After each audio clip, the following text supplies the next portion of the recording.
everyone. I'm really excited to host George, CEO of Voxel Architects. If you're in Metaverse space, you already know about Voxel Architects. It's a great firm.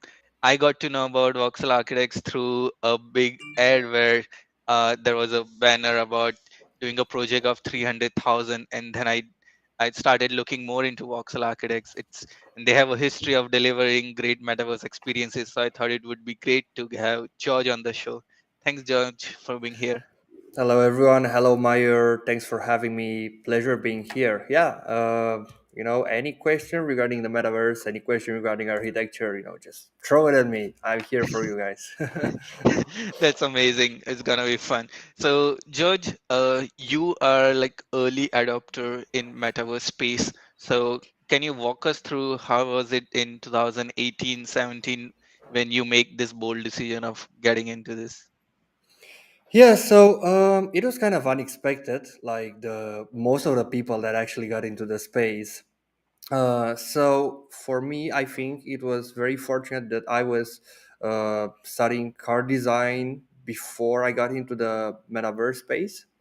I did not study architecture. I had like the opportunity to do it, but I chose car design because I felt like that is my call somehow. And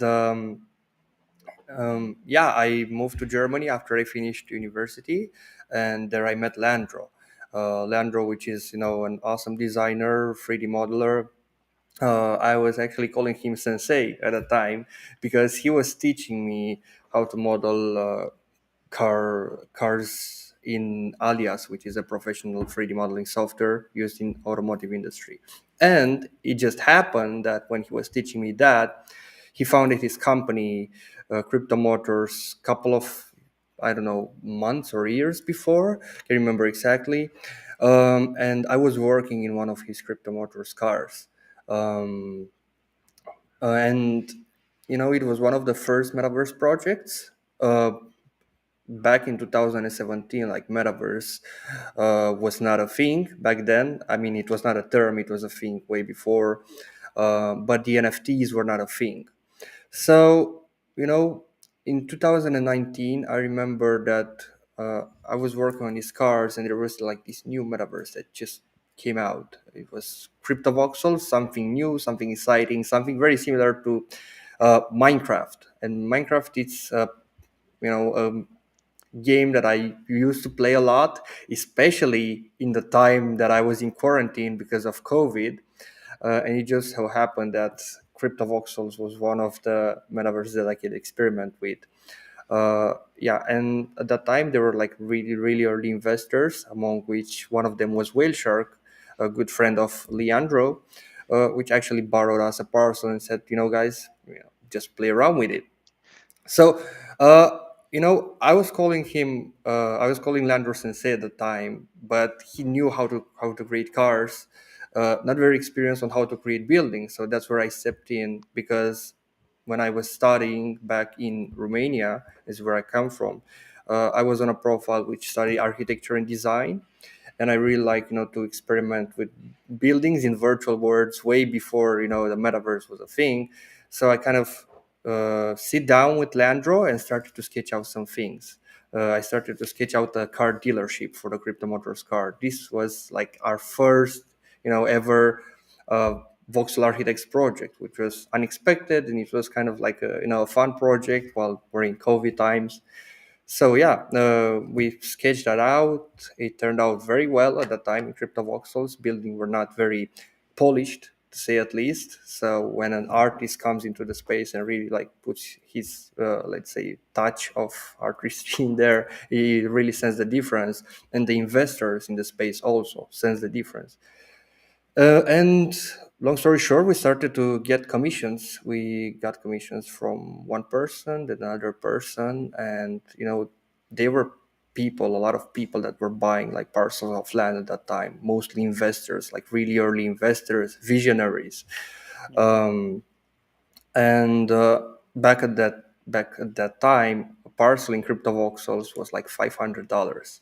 Just imagine that right now it's very hard to find a parcel under $10,000 or $15,000. So real visionary. and they hired us to do the job of creating like things like amphitheaters, lounges, meeting spaces. Hell, we even did like a Olympics. We call this Met Olympics. It was kind of like an Olympics concert, Olympics game complex. Because the Olympics game were not hosted in the real world, we said, you know what, you have the metaverse, we can do crazy stuff in it. Yeah, so fast forward to 2022 right now. uh, we are a team of 22 people working full time in a metaverse.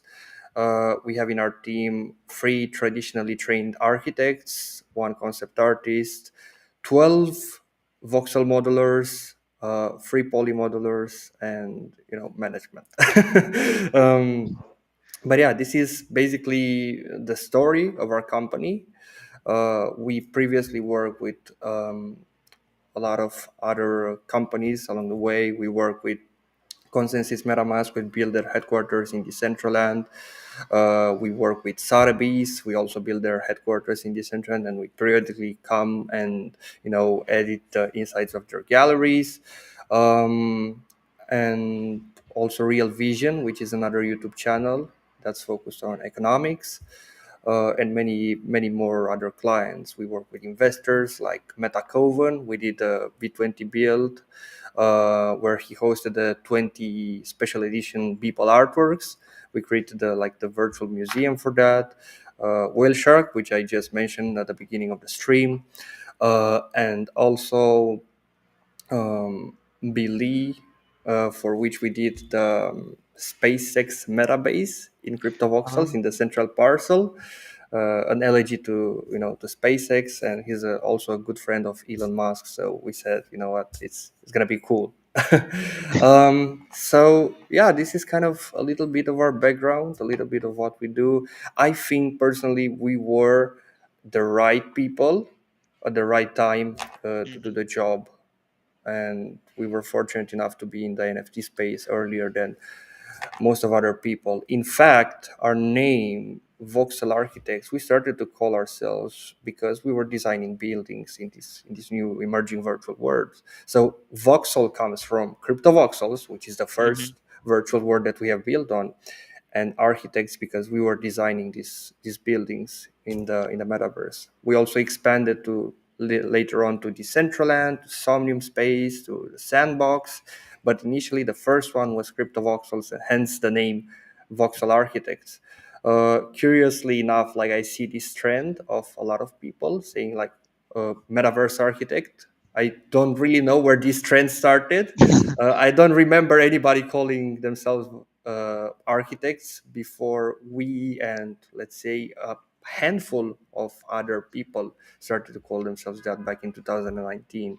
But it seems like this trend really took off. Oh my God, that's so impressive. Like the level of projects you're delivering and the type of collaboration. So I'm curious to know, like, what has been the most challenging aspect of starting and sustaining your metaverse firm. Like any firm, the biggest challenge that you face is uncertainty, right?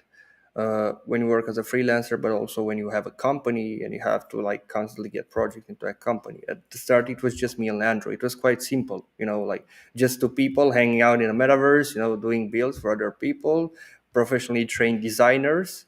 Um, but then it quickly escalated. We started to get more and more projects, so we needed to have more people, and by having more people means more responsibility, um, and there we have people like literally quitting their jobs to come and work in the metaverse because they really love the concept. So it was also like a big pressure on us to kind of like, hey guys, we have this project, let's do it. Like we had to get projects.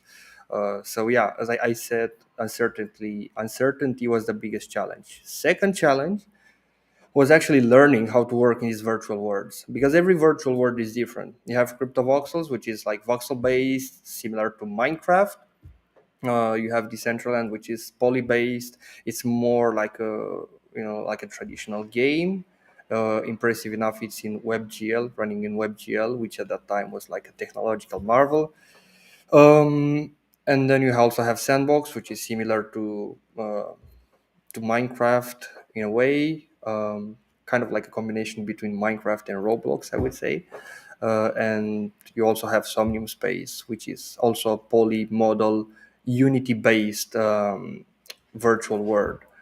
So learning all these was quite difficult, um, but we had the time and we had the resources to do it, so we were very passionate about it. So as many great people say, information is power, information is key. So we use this information, to build our business around it. So yeah, this is like some of the challenges that we faced. Got it. And according to you, like for Metaverse Architect, what are the skills from conventional architecture that are useful, and what are some new skills a person has to develop and learn? Yes. So from traditional architecture, I would say, like like in real life, you always have a parcel of land to work with. So it's not like you're creating a game. It's like you have this specific land, and you have to take maximum advantage of it.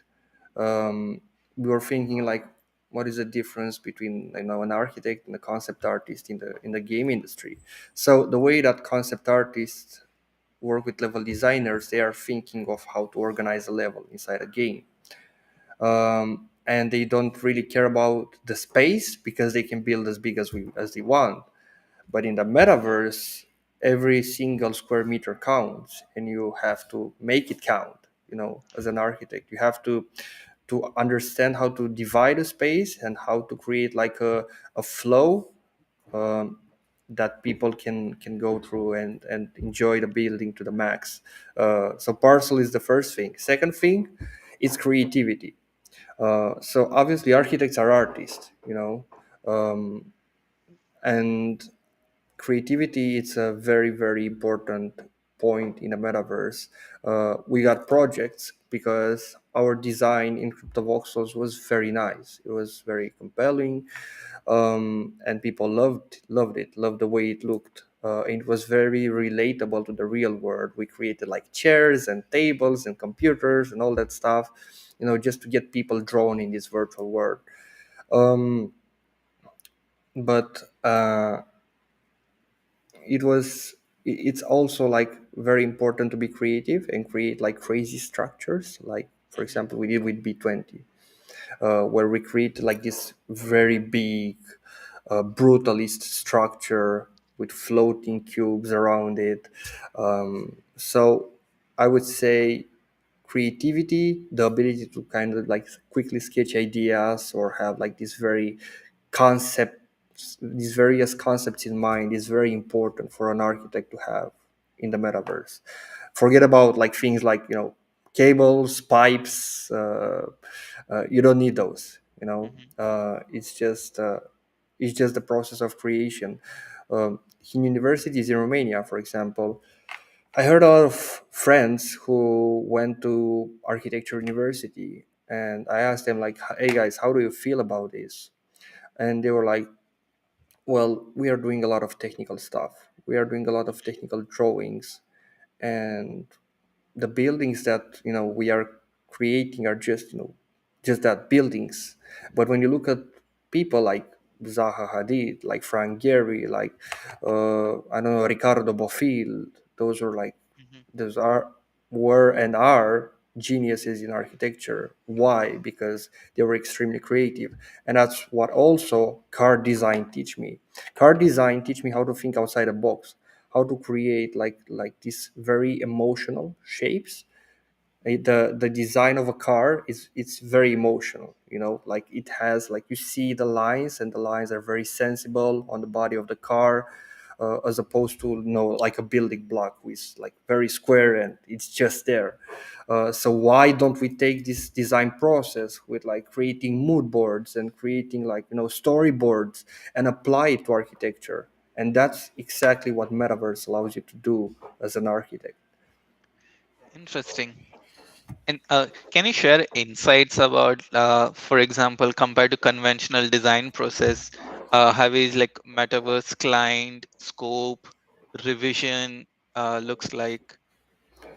Yeah, so at first, the design process is literally the same as in any other design studio. Like we get contacted by the client, and the client, let's say, gives us a quote on what they want, some explanation, and then based on that requirements, we start to kind of play around with it, start creating mood boards, storyboards, kind of like imagine the building, imagine the flow, quickly sketch out some things, make a couple of proposals, which we review with the client, and then we decide which proposal to move next. The usual design process. Well, the metaverse part starts in the second phase. So this is the first phase, design phase. The metaverse part starts in the second phase, in which the building is executed, right? Mhm. So that's where the technicalities of each metaverse come into place, like being able to know how to work in CryptoVoxels or Decentraland or Somnium Space or the Sandbox. All that, it's a lot of information, and that's why we have like four different teams working in these metaverses. Like we have teams divided across all of them that know the technicalities of this. So we take that design that our architects have created, and we give them to the constructors who are actually going to execute that design. So we're not building with brick and mortar, we are building with polygons and voxels. And many Uh, people think like that process, wait, you're building in 3D, you're building on computer, that process is going to be short, right? Like in 2 days I'm going to have a build. And fortunately it's not like that. It really depends. Like one build in the metaverse can take even 1 month, 2 months, even more. Like how long does it take usually to build like a wooden structure house? You can raise the whole structure in 3 weeks. You can build a whole structure of a brick house in like 3 months. And for us, it also takes like 2 or 3 months to build something that's very, very advanced and very interactive. So this is the second step. The third step, it's the coding phase. And those are basically the engineers of the metaverse, the developers, right? mhm. The developers comes in, and we start creating like all these quests and interaction that will make the building interactive.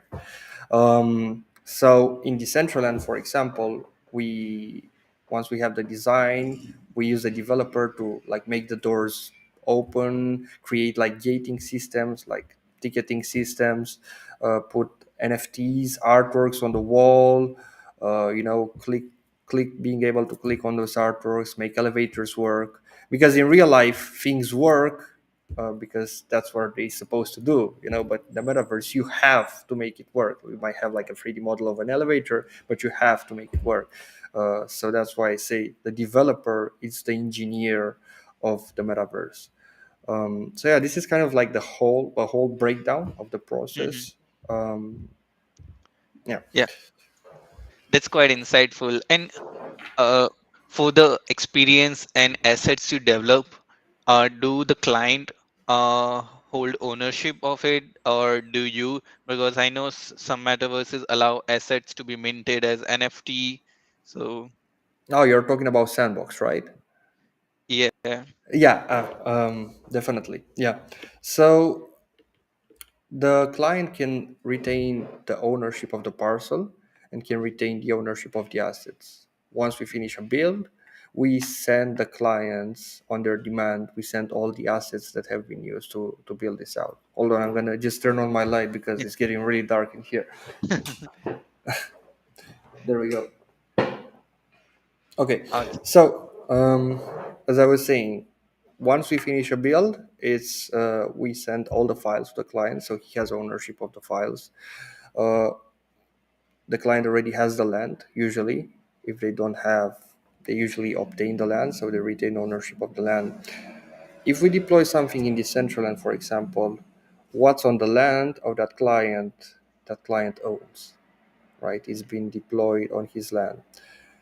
Speaking of metaverses that allow you to mint stuff like the sandbox, you actually own not only the parcel of land and the 3D files of the land, but you actually owns the NFTs and every bit and piece. that's part of that land. And you also have virtual worlds like Mona, for example, which allow you to mint fully 3D models, full scenes. So there are many ways virtual worlds are tackling this. You might notice I'm calling them virtual worlds and not the metaverse, because Metaverse. metaverse is like a very broad term. A lot of people use it. Like they say, oh, I've been in this metaverse, in this metaverse. Metaverse is like a general term, and a metaverse exists like since the internet exists, right? The Mhm. internet is a metaverse. The games that we play are essentially part of the metaverse. It's just we have those different virtual worlds that are part of this metaverse. You can think of the metaverse as the universe, and you can think of these virtual worlds as little planets inside this universe. I um, see. yeah. So do you think like the main also like a difference between virtual world and metaverse allows like in-game economy, assets, interoperability, and stuff like that? Yes, basically the metaverse, it's basically a cluster that what makes the internet. You have like the websites, you have like the virtual worlds, you have like search engines. Even now, Mayor, we're in the metaverse. We are speaking through a screen with a microphone and a camera, and we're basically sitting face to face, but maybe 10,000 kilometers from each other. So we can say right now we're living in a metaverse. Imagine this stream in Decentraland in the future, or any other virtual world, we'll be able to meet with our avatars and actually, I don't know, have like a TV set and sit on some couches, one facing each other, and actually chat about this in a live show, let's say, in a live virtual show. Um, so yeah, this is my Hmm. take on the metaverse. Got it. And I was thinking about like so in real life, let's say in America, like if you're an architecture firm, there is like AIA contracts you can use as a reference. Like for metaverse architects or firm, like are there any particular contracts you recommend, or what are your suggestions for Sorry, developing a sorry, I contract? didn't get the question. Can you repeat that? Sure. Like, what are some contracts with the client and the architecture firm you recommend to integrate? Because like in real life there are like some structures like AIA Yes, which we can use. Yeah. some contracts. I would say you have like the general contracts, if that's what you're referring. Like the metaverse firm, it's really not that much different from a real life. It's just the way that things are executed. We put like the same terms on a contract that we would put in real life. It's just different people doing different things. Got it. Because like I was thinking on like liability or something. Let's say you develop a metaverse experience, and 6 months later they want to organize more event or something starts not working well. Is the firm liable to redo it or do maintenance? Yeah, I mean, that depends from case to case, and that depends from what we discussed initially with the client. If the client wants to like create a long-term partnership, that's going to be a different contract from a one-time bill, and the long-term partnership will involve different costs and different timelines, and will involve full support from our side. We have contracts, with revenue share. We have contracts with, paper projects. So it really varies. Yes, we do have like specific contracts in which we go back to the same build and constantly, uh, let's say, improve it and work on it just to make sure that it stays at top quality at the same time. But a lot of the contract that we have are just like one-offs. Got it. And what is your like advice in terms of payment structure? Because like I have seen people offering their own tokens as payment, and for people who are new in this field, they are thinking, oh, 20,000 tokens is a lot of money, but like it's not volatile, and like uh, it's very volatile, and it might mean nothing. So, do you have like a suggestion or like division about stable coins, volatile coins? Yeah, in terms of payment structure,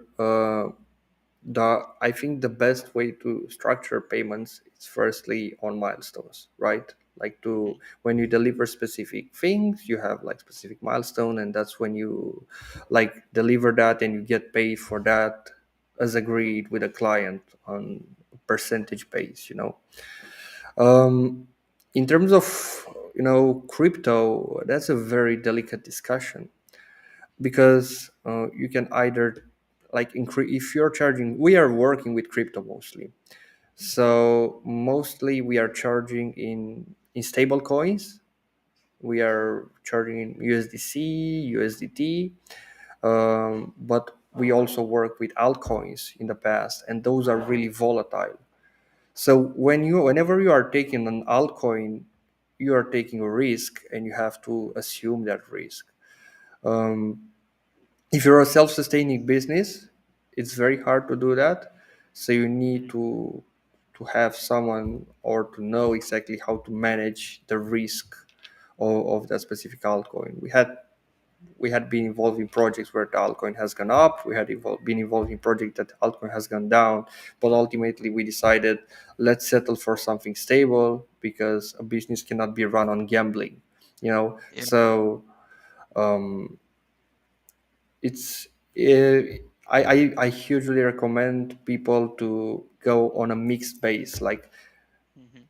charge enough in stable coins just to cover your expenses, and whatever it's on top of what you need, if you're willing to take that risk, charge in an altcoin. I see. Yeah, that makes a lot of sense because you have people working and you need like regular income to pay. So uh, that's a good strategy. Yes, Uh, exactly. I mean that also applies for people who are investing in Dogecoin or Cardano or ETH or whatever any other coin is on the market. They're taking a huge risk with their own money, and they're risking their money to tank or to skyrocket. Obviously, everybody expects them to skyrocket. Nobody expects them to tank. Um, but it's the same thing when you're working. You're basically using your own money, your own time to get involved in like a very risky process, so you have to manage that risk management. mhm. Uh, what is your piece of advice for people to find clients and strategies which is work because now it's getting very competitive. A lot of people are developing this. So yeah. Yeah, my piece of advice would obviously be to have like a very high quality of work and to be very good on what you're doing. If you're working in only one metaverse, we're working four, but we really got like a lot of information from this. It's all about studying. It's all about gathering information. As I said, information is the key in whatever domain you are doing, and that applies to architecture. Secondly, is to have like a strong social media presence, like to be active on things like social media platform like Twitter, like Instagram. um, I don't know, maybe even TikTok. We didn't get into that, but we were, considering. It's very important for people to know that you're out there and you're doing stuff, and to constantly show people what you're capable of. And apart from these two factors, I think luck also plays a huge factor, right? And this is how life is. Unfortunately, it's not always like 100% skill. It's always like also a tiny portion of luck that you need to take into consideration. um, like in the music industry, for example, like you can be an amazing DJ and then make amazing songs, but if you're unlucky enough to, I don't know, don't have enough people to listen to you, it's just not gonna work. But obviously, um, working hard and creating beautiful structures and being out there is gonna hugely improve your chances of succeeding. Got it. What's your vision for Voxel Architects in 2025? What you guys will be doing at that time? Oh, many stuff, many things, many things. So right now we are involved, for example, in a project with Meta Residence and Sotheby's, and we are basically building. Meta Residence is building a real life mansion in Miami, and we are building the counterpart of the real life mansion in Sandbox. And those two are going to be bundled and are going to be sold as an NFT, right? So this is one area that I think we will be heavily focused on, heavily working on, like meta real estate. This is how I like to call it, meta real estate, like combining the real world and the metaverse. I think we'll be doing lots of these, not only houses but also big building blocks. This is gonna expand really fast, and with the power of NFTs, I think I think NFTs are great, especially for these. Like a lot of people see NFTs just as images, and you have like a lot of PFP projects that are flooding the market right now. um, but NFTs, in their essence, are certificate of authenticity. So, because of that, those can replace the usual certificates that we currently own. They can replace, your house certificate, your car's ownership certificate, even your ID. Your ID can be an NFT. In the future, like who knows? But we are really trying to push the market to adopt NFTs as official certificate of authenticity for real assets. Second thing that we are really focused on, and we have our dev team working on, is digital e-commerce. So we have like sites like websites like Amazon, like eBay, that are selling all kinds of stuff. But we want to add the layer of interactivity to it. Like right now, you go on a website, it's all very easy, very smooth, but it was not like that from the beginning. Like imagine when e-commerce was just appearing and it was like very new. It was not very polished, and this is the exact state that we are in right now with this. We are trying to tackle this problem. It's very rough.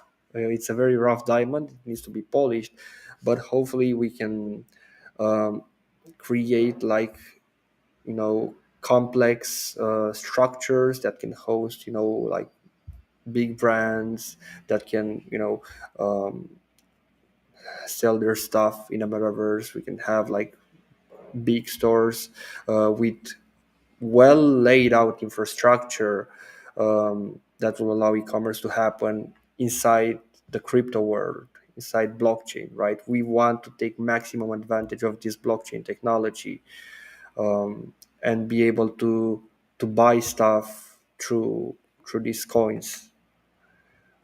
So yeah, this is kind of like um,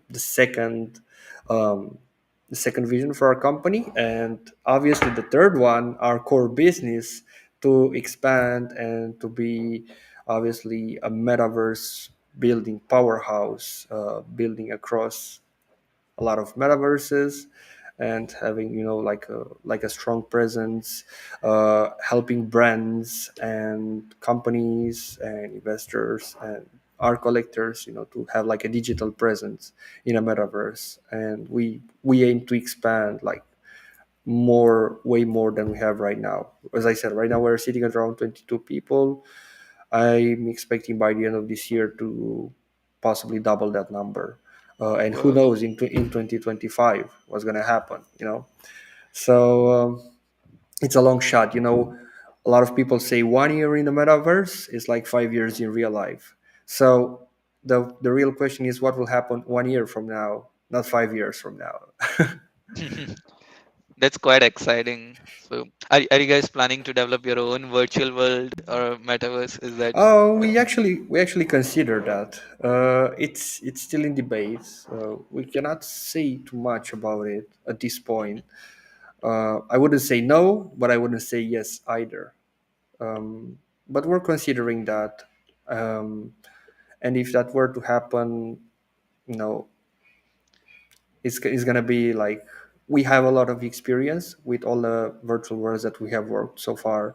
So I think this experience will allow us to create like a very good experience for people. We have learned like what are the good points and also the flaws of like all the virtual worlds that we have worked on.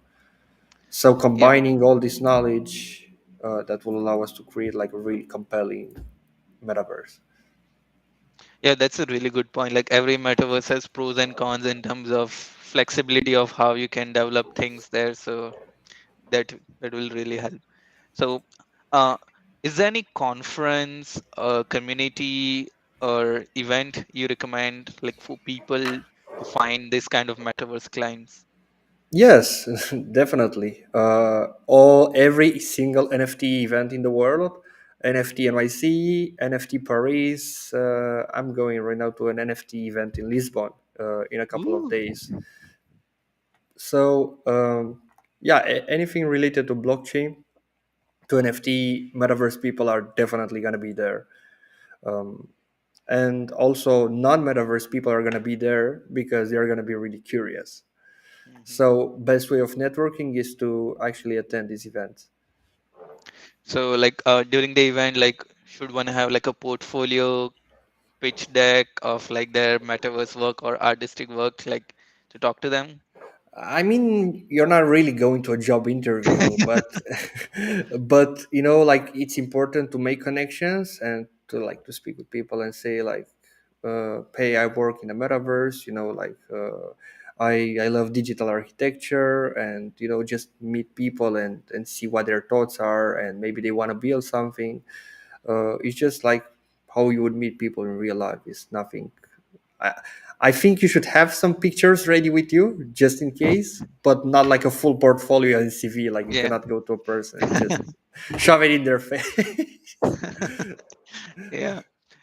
So, uh, this segment is more on your like journey and life. So, how does a day in your life look like? Oh, uh, yeah. So it's I never thought about this, to be honest. Like I usually, you know, wake up in the morning, you know, have breakfast and sit at a computer and check out all the emails that I got. Then I like make a list with all the emails I need to answer. I go through all of them, and then I reserve a time of the day to speak with our employees and our managers to see what they need and if the project is going according to plan. And then we reserve a portion of the day to speak with a client and check on their requirements and if everything is going well. So this whole process of like reserving parts of the day is not like 1 hour or 2 hours. It's like more like chunks of 4 hours. So I always kind of end up working more than 12 hours a day. Um, and yeah, then I exit the metaverse, let's say, late at night, maybe go have a dinner, enjoy life a little bit because real life is cool too, not only the metaverse. And then you know I go to sleep in real life. It's you know nothing too fancy. It's just like uh, I'm a very hard worker. I would consider myself, and it's what I really enjoy to do. And at this point, work and metaverse have become part of my life and my being. So it's just natural for me to do all this stuff. I see. You might have partially answered this question, like in the vision. Like, if you have unlimited time and resources, what would you do right now? If I would have unlimited time and resources, Hmm. I would be the metaverse. I will literally build a metaverse. If I would have like no deadline and unlimited budget to like work with I don't know 1,000 people to work and create like a super big server in which when I can host. Like my dream is to have to be in the perfect metaverse to have. I mean, not perfect, but you know, as close as perfection to possible, as close to like engagement as possible, as much engagement as possible. So I think that's what I would do. You know, I would just follow my passion, I guess. Got it. So we have a rapid fire round. You'll have like 10 seconds to answer the question, and you got to keep it very brief. Oh, So I never done those before. let's do this. Which city is in your travel bucket list? Paris. Your role model? I guess Zaha Hadid. Uh, any business or technical book or video which made a big impact in your life? I would say Think and Grow Rich by Napoleon Hill. Yeah. Your favorite NFT project? I'd say Crypto Motors just because Leandro is in the chat. I see. This might put you in the spot. Your favorite metaverse? No, no, I cannot answer those. They're all my babies, you know. No, it's just like I cannot do this. I see. No worries. What's your favorite movie? My favorite movie, Ready Player One. Restaurant? I guess kind of like spicy food, Indian food. Don't have a name for it. Oh man, if you're visiting Chicago, I'll cook you some. Awesome. Your hobbies? My hobbies, I would say video games. Hmm. Uh, anything which we didn't cover in this interview and you would like to share? I think we cover pretty much anything, everything, right? Um, yeah, I just like thoroughly enjoyed this interview. I think it was like really fun, and I hope your audience enjoyed it as well. Yeah, it was very insightful, and especially like, uh, so I'm part of Archidao, and it's like first DAO by Architects for Architects, and we study firms and who made it big, and like Voxel Architects, we look up to like how your journey and like things. So this was quite inspiring to know the whole development process, and your vision is also amazing. So looking forward what you guys are up to next. Thank you, thank you. It was a pleasure being here, and thanks so much. Thanks so much for having me. Yeah, we'll keep in touch, Mayor. Definitely look forward to chatting with you soon. See you, George. Have a nice rest of your day. Bye. See you.